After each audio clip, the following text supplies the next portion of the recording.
Important rivers जो कि आपके परीक्षा के लिए बहुत महत्वपूर्ण है। तो यहाँ पर बहुत ज्यादा परेशान होने की जरूरत नहीं है, जो पॉइंट्स बता रही है उनको नोट डाउन करते हुए चलिए।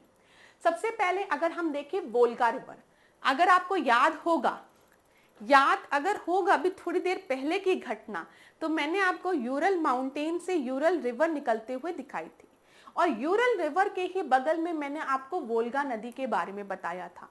और मैंने बताया था वोल्गा रिवर आप इंपॉर्टेंट है, क्योंकि ये दोनों यूरल और वोल्गा जो है वो अपने पानी को कहाँ ड्रेन कर रही है, कैस्पियन सागर में ड्रेन कर रही है, याद रखिएगा।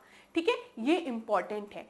और इंपॉर्टेंट पॉइंट क्या है, जो वोल्गा रिवर है वो आपकी कहाँ की मेजर रिवर है, रशिया की, याद रखिएगा। क्लियर होगा क्लास? देखिए कुछ चीजें जो होती है ना वो आपको एग्जाम में बैठ के सोचना पड़ता है। अब अगर आपको यूरोप और एशिया का मैप एक दूसरे से सटा हुआ दिख रहा है और यूरल माउंटेन दिख रहा है, और आपको पता है कि रशिया का कुछ हिस्सा जो है वो एशिया में है और कुछ हिस्सा यूरोप में है, तो वहां पर बाउंड्री में जो रिवर्स है, यूरल रिवर और वोल्गा रिवर, तो ये कहीं ना कहीं रशिया में फ्लो करती होंगी। इतनी चीजें तो आप दिमाग से सोच सकते हैं ना। ठीक है, और दूसरी चीज, ये अपने पानी को कहां गिरा रही है, कैस्पियन सी में गिरा रही है। तो यहाँ पर वाल्दाई हिल्स है रशिया में, जहां से वोल्गा नदी निकलती है और अपने पानी को कहां ड्रेन करती है, कैस्पियन सी में ड्रेन करती है। मैप में दिखा दूं ताकि आपको याद रहे। यहाँ पर ध्यान दीजिएगा, ये देखिए, ये यहाँ पर आपको वोल्गा रिवर दिख रहा है, लेकिन हम लोग इसको इस मैप में देखेंगे। यहां पर आपको कैस्पियन सी दिख रही है, बताओ जल्दी से मुझे बता दो, कैस्पियन सी दिख रही है कि नहीं दिख रही है? कैस्पियन सी दिख रही है। कैस्पियन सी को कौन कौन सी कंट्रीज सराउंड करती है, दिख रही है? तारीख ध्यान दीजिएगा, यहाँ पर तुर्कमेनिस्तान दिख रहा है, अजरबैजान दिख रहा है। ठीक है, ये आपका रशिया वाला हिस्सा आपको दिख रहा है, बताओ रशिया दिख रहा है। ठीक है, फिर यहाँ पर आपका ईरान वाला हिस्सा हो गया और इधर कजाकिस्तान वाला हिस्सा हो गया। तो कैस्पियन सागर आपको याद हो गया है, तारीख से मैं मान के चल रही हूं। जैसे तारीख आए तुरंत होना चाहिए तुर्कमेनिस्तान, अजरबैजान, रशिया। ठीक है, इधर आपका ईरान हो जाएगा। ठीक है, और कजाकिस्तान, याद रखिए ये तारीख पे तुरंत आपका हाथ ऐसे ऐसे फ्लो करना चाहिए। अब यहां पर मैं आपसे किस रिवर की बात कर रही हूं, वोल्गा रिवर की बात कर रही हूं। ये आपको वोल्गा नदी दिखेगी, और ये जो येलो वाला हिस्सा है ना, ये पूरा रशिया का हिस्सा है। ठीक है, तो याद रखिएगा जो वोल्गा नदी है वो कहां फ्लो करती है, रशिया में फ्लो करती है। कहां पे अपने पानी को ड्रेन कर रही है, कैस्पियन सागर में अपने पानी को ड्रेन कर रही है, और मालदाई हिल्स रशिया में है, वहां से ये ओरिजिनेट करती है। ठीक है, ये याद रखिएगा, ऊपर से आपको दिखेगी। इंपॉर्टेंट है जो पॉइंट बता रही हूं, परीक्षा में यहां से प्रश्न बनाए, इसीलिए बार बार इस पे इंफेसिस कर रही हूं। ठीक है, क्लियर है, ये कैस्पियन सागर हो गया आपका। चलो आगे बढ़ते हैं, दूसरी रिवर को देखिए, डेन्यूब रिवर। डेन्यूब रिवर आपके परीक्षा में पूछा गया है, याद रखिएगा जो डेन्यूब रिवर है ना, ये ब्लैक फॉरेस्ट से निकलती है। ठीक है, और ये कहां पर जाकर अपने पानी को ड्रेन करती है, ब्लैक सी में। तो डेन्यूब जो है ये बड़े ही शातिर रिवर है, ये दोनों जगह ब्लैक ब्लैक है। ठीक है, दोनों जगह ब्लैक ब्लैक है। बस आपको याद रखना है ब्लैक फॉरेस्ट से ये ओरिजिनेट हो रही है, और ये जो ब्लैक फॉरेस्ट है वो कहां पर है, जर्मनी में है। तो एक प्रश्न तो आपके परीक्षा में यही बन सकता है कि जर्मनी में ब्लैक फॉरेस्ट लाई करता है, तो आप बोलेंगे हाँ ब्लैक फॉरेस्ट कहाँ है, जर्मनी में है। ब्लैक फॉरेस्ट से कौन सी नदी निकल रही है, डेन्यूब रिवर निकल रही है, जो कि अपने पानी को कहां पर ले जाकर ड्रेन कर रही है, ब्लैक सी में ड्रेन कर रही है। बहुत महत्वपूर्ण है, याद रखिएगा। ठीक है, अब इंपॉर्टेंट क्या है, जो डेन्यूब रिवर है ना, ये कई कंट्रीज के कैपिटल से होकर गुजरती है। ठीक है, ध्यान रखिएगा, ये कई कंट्रीज से होकर गुजरती है, और कई कंट्रीज के कैपिटल जो है वो डेन्यूब रिवर पे आपके मतलब डेन्यूब रिवर से सटे हुए हैं, वहां पर मेजर रिवर है ये। फिर उसके बाद आप देखिए राइन नदी की हम बात करते हैं। राइन नदी जो है वो स्विस आल्प्स से निकलती है। ठीक है, ध्यान दीजिएगा, ये आपका जर्मनी में फ्लो करती है, बहुत ही महत्वपूर्ण है, ध्यान दीजिएगा। और ये अपने पानी को कहां ले जाकर ड्रेन करती है, नॉर्थ सी में। नॉर्थ सी में अभी हम डिस्कस करते हैं। देखिए रिवर यहाँ का बहुत इंपॉर्टेंट है, बहुत इंपॉर्टेंट है, इसीलिए बार बार मैं रिवर की बात कर रही हूं। इधर ब्लैक सी को आप देख लीजिए, ब्लैक सी, यहां पर मैंने आपसे अभी बात की है डेन्यूब नदी की, ठीक है। ये देखिए ये क्या है, ब्लैक सी है, ठीक है। ये आपको क्या दिख रहा है, डेन्यूब रिवर दिख रही है, ठीक है। डेन्यूब रिवर देखिए कि यहां पर आपको ब्लैक फॉरेस्ट दिखेगा, और ब्लैक फॉरेस्ट कहां पर है, मैंने आपको बताया है जर्मनी में, ठीक है। तो जर्मनी से होते हुए पूरा ट्रेवल करते हुए बुडापेस्ट, इधर अगर आप देखेंगे बेलग्रेड, सब होते हुए यहाँ पे जाकर ये अपने पानी को ब्लैक सी में ड्रेन करती है। याद रखिएगा डेन्यूब रिवर। क्लियर है, बताओ थोड़ा बहुत। अब यहाँ पर जब हम बार बार ब्लैक सी की बात कर रहे हैं तो हमारा एक कर्तव्य बनता है, वो कर्तव्य क्या बनता है कि ब्लैक सी अपने बॉर्डर को किन किन कंट्रीज के साथ शेयर कर रही है, इसको एक बार रिवाइज करने को। तो मैंने आपको बताया था, बस आपको क्या याद रखना है कि टी और बर्गर, टी और बर्गर, ठीक है, जीई बर्गर, ठीक है, टी बर्गर आपको याद रखना है। तो ब्लैक सी को अगर आप ध्यान से देखेंगे, टी से टर्की हो गया, टी से टर्की हो गया, ठीक है। बी से बुल्गारिया हो गया, यहां पर देखिए बुल्गारिया हो गया, ठीक है। एक जी से आपका रोमानिया हो जाएगा और एक जी से आपका रशिया हो जाएगा। ध्यान दीजिएगा, यहां पर एक जी से आपका रोमानिया हो जाएगा और एक जी से आपका रशिया हो जाएगा, ठीक है। यहां पर जीई जो है वो क्या है, वो आपका जॉर्जिया है, याद रखिएगा ये जॉर्जिया है, इधर आपको जॉर्जिया दिख रहा है, ठीक है। और यू आपका क्या है, यूक्रेन है, बी क्या है, बुल्गारिया है, और टी क्या है, टर्की है, ये भी याद रखिएगा। तो दो सी आपको याद हो गई, तारीख और टी बर्गर, तारीख और टी बर्गर।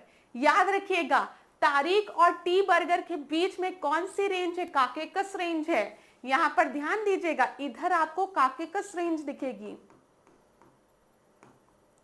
ठीक है, ध्यान रहेगा। और इसकी हाईएस्ट पीक क्या है, माउंट एल्ब्रुस है, ये भी याद रखिएगा। इधर आपको तारीख मिल गई और इधर आपको टी और बर्गर मिल गया कि इस दिन इस तारीख को टी और बर्गर खाने काकेकस रेंज से होकर आइएगा। तो यहाँ पर सराउंडिंग्स में कंट्रीज आपको याद होनी चाहिए क्लास। इधर आपको मैंने बाल्टिक सी के बारे में बता दिया है, बाल्टिक सी के बारे में, लाटविया, ल्यूथेनिया दिख रहा है आपको ना इधर। और ये जो छोटा सा हिस्सा है ना, ये ध्यान दीजिएगा, ये रशिया का हिस्सा है, कालिनिनग्राड, कालिनिनग्राड उस रीजन का नाम है, ठीक है। और फिर इधर पोलैंड आपको दिख रहा है। बताओ, एस्टोनिया, लाटविया, ल्यूथेनिया, पोलैंड और कालिनिनग्राड जो है वो आपका रशिया का हिस्सा है। कुछ याद हो रहा है थोड़ा बहुत, चलो अभी याद हो जाएगा, आगे बढ़ते हैं। यहां पर अभी हम राइन रिवर और एल्ब रिवर की बात करते हैं, बिल्कुल परेशान मत होइएगा, बस ध्यान दीजिएगा ये दोनों जो है वो अपने पानी को नॉर्थ सी में ले जाकर ड्रेन कर रही है। नॉर्थ सी भी मैप में आप लोग देख लीजिए, यहां पर सबसे पहले ये आपको राइन रिवर दिख रही है, ये देखिए ये कौन सी नदी दिख रही है, राइन रिवर दिख रही है। मैंने आपको बताया थोड़ी देर पहले, जो राइन रिवर है वो रिफ्ट वैली से होकर गुजरती है, ठीक है, ये ध्यान दीजिएगा। जर्मनी बहुत इंपॉर्टेंट है, राइन रिवर से प्रश्न कई बार पूछे गए हैं। नॉर्थ सी ये आपको दिख रहा है, नॉर्थ सी देख लीजिए, ये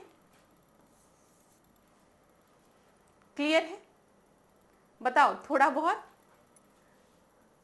नॉर्थ सी में राइन, एल्ब और थेम्स, ये नदियां अपने पानी को ले जाकर ड्रेन करती हैं।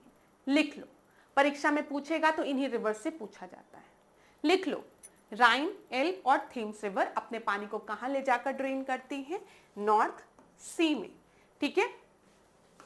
वोल्गा, यूरल और कुरा जो है वो कहां पर, कैस्पियन सी में, आपको यूरोप में यही सब चीजें याद रखनी, यहीं से प्रश्न पूछा जाता है।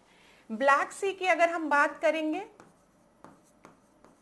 तो यहां पर निपर याद रखिएगा, डेन्यूब याद रखिएगा जो कि आपके परीक्षा में पूछा जाता है, और आपको क्या याद रखना है, डेनिस्टर, निस्टर, ठीक है,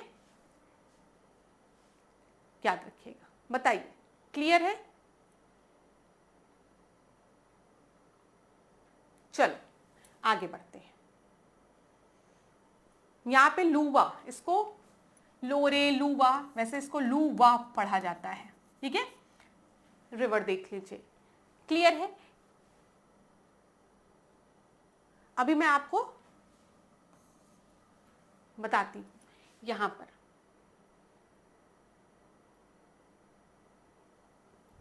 थेम्स के बारे में मैंने आपको बता दिया। थेम्स अपने पानी को कहां ले जाकर ड्रेन कर रही है, नॉर्थ सी में ड्रेन कर रही है, ध्यान रखिएगा। यहाँ पे लूवा, इसको पढ़ते हैं लॉरे लूवा, जो भी मैंने आपको बताया है ना, यूरोप में इसको प्रोनाउंस अलग तरीके से करते हैं, लेकिन इंग्लिश में अगर हम देखेंगे इसको लूवा करके, ठीक है, लोरे लूवा, लूवा कहते हैं, ठीक है।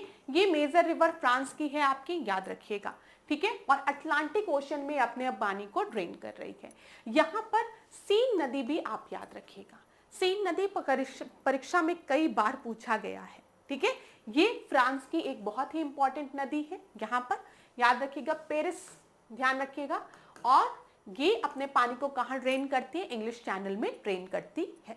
उसके बाद टागुस की बात करेंगे तो स्पेन, ठीक है, अटलांटिक ओशन में ये भी अपने पानी को ड्रेन कर रही है। पो नदी भी आपके परीक्षा में पूछा गया है, पो इटली, याद रखिएगा, एड्रियाटिक सी में अपने पानी को ड्रेन कर रही है। एड्रियाटिक सी याद है ना क्लास? हाँ। और निपर की बात करेंगे तो मैंने आपको बताया ये अपने पानी को कहाँ ड्रेन कर रही है, ब्लैक सी में ड्रेन कर रही है। थोड़ा बहुत चीजें याद हो रही होगी, आशा करती हूं। अब यहां पर एक बार रिवाइज कर लो जल्दी से। यहां पर आपको डेन्यूब रिवर दिख रही है, बताओ, डेन्यूब रिवर दिख रही है, यहां पर निपर दिख रहा है, ठीक है। ये दोनों का पानी कहां पर ड्रेन हो रहा है, जल्दी से मुझे बता दो। तो ये आपका ब्लैक सी हो जाएगा, बताओ, क्लियर है? मैं रिवर को देखकर पहचान नहीं हूं कि यहां पर कौन सा सी है। डेन्यूब लिखा है और यहां पर आपका निपर लिखा है, ठीक है, याद रखिएगा, कहां पर, ब्लैक सी में। फिर यहां पर देखिए ये पो रिवर दिख रहा है आपको, पो, मैंने आपको बताया पो अपने पानी को कहां पर ले जाकर ड्रेन कर रही है, एड्रियाटिक सी में, तो ये एड्रियाटिक सी हो गया, ठीक है। और जैसे ही मैंने आइडेंटिफाई किया ये एड्रियाटिक सी है, ये क्या हो गया, ये इटली हो गया, ठीक है। और एड्रियाटिक सी के इधर नीचे आपको आयोनियन सी दिखेगा, क्लियर है? अब ये सब चीजें तो आप अपना मैप में कर सकते हैं, ठीक है। और यहां पर आपको पता है ये सिसिली वाला हिस्सा, ठीक है, और इधर आपको मेसिना स्ट्रेट दिखेगा, ठीक है, यहां पे बोनिफेसियो स्ट्रेट दिखेगा, ठीक है, कॉर्सिका है ना ये, जो कि फ्रांस का हिस्सा है। क्लियर है ना क्लास? समझ में आ रहा है ना जो चीजें बता रही हूं मैं आप में? अब आपको याद हो रही होगी ये सब चीजें, आशा करती हूं, ठीक है। और ये आपका सार्डिना वाला हिस्सा हो गया इटली का, बताओ, क्लियर है? यहां पर कौन सा हो जाएगा, थेम्स दिख रहा है आपको, थेम्स दिख रहा है, राइन नदी दिख रही है, इंपॉर्टेंट है, याद रखिएगा। और एल्ब नदी की जब हम बात करेंगे तो ये कौन सा, कहां पर जाकर अपने पानी को ड्रेन कर रही है, नॉर्थ सी में, क्लियर? तो नॉर्थ सी हो गया। मैप में आप इस तरीके से ड्रॉ कर पाएंगे कि नहीं, ये मुझे जानना बहुत जरूरी है, बताइए, समझ में आ रहा है? यहां पर देख लीजिए, ये सेन नदी हो गया, ये लूवा नदी हो गया। तो ये आपको बार बार प्रैक्टिस से आएगी चीजें, और आपकी परीक्षा में यहां से प्रश्न बनते हैं। और अगर प्रैक्टिस नहीं करना है ऐसे, तो एक काम और कर सकते हो, इसका स्क्रीनशॉट ले लो, इसका स्क्रीनशॉट ले लो, ये जो टेबल है, और इसी को जाकर याद कर डालो। ये भी कर सकते हो, मैप खोलो, स्क्रीनशॉट लो और याद कर डालो इसको। मैंने आपको बता दिया राइन नदी, एल्ब नदी की जब हम बात करेंगे तो राइन नदी, एल्ब नदी और एक थेम्स नदी, ये तीनों अपने पानी को कहां ले जाकर ड्रेन कर रही है? ध्यान दीजिएगा क्लास।